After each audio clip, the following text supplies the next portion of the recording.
Já si myslím, že na skvěle připraveném hřišti a jsme viděli hodně zajímavý zápas.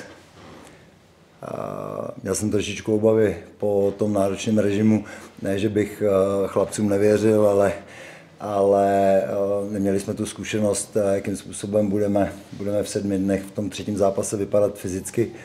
Na začátku to bylo trošičku vidět, ale myslím si, že od nějaké 15. minuty jsme byli my mužstvo, který bylo nebezpečnější, který mělo daleko víc brankových příležitostí a musím říct, že jsme solidně splnili ten plán, jakým způsobem vlastně nepustit soupeře do jejich standardní výstavby hry a to si myslím, že byl základní stavební kámen dnešního úspěchu.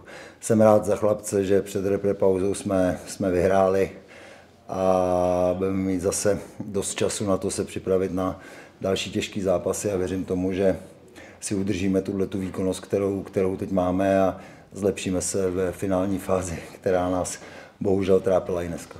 Myslím si, že dnes celkom pokojným svedomím môžem zhodnotiť, že víťazstvo Košíc je zaslúžené, pretože si v zápase vytvorili viac šancí, boli nebezpečnejší. My trošičku sa boríme momentálne s takou agresivitou a hľadom trošku sa dostávať viac do útočnej zóny, do zakončenia. To sú jednoznačne veci, na ktorých budeme pracovať, ktorých chceme vidieť nejaké zlepšenie. Určite môžem pochváliť to, akým spôsobom sme sa chovali v tej hlavne tej prvej a druhej fáze toho zakladania útoku. Myslím si, že sme tam donesli veci, na ktorých pracujeme.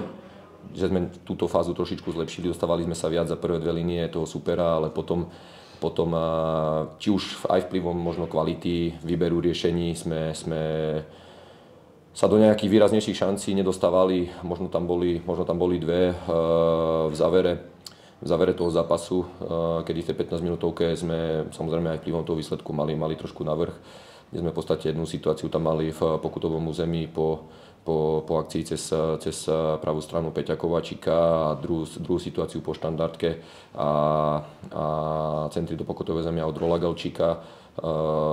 Tam myslím si, že tie 2 momenty smrdeli gólom, ale myslím si, že dnes ten konečný rezultát je asi spravodlivý.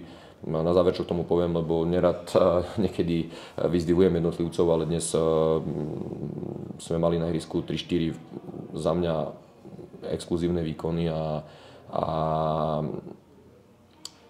tým, že boli len 3-4, tak ten výsledok dopadol tak, ako dopadol a našou úlohou je to, aby tých výkonov proste v tej šestke lepších bolo trošičku viac, lebo proste každý z tých tímov má už výbornú kvalitu a nutí aj nás proste tlačiť a pracovať ďaleko tvrdšie. Ďakujem.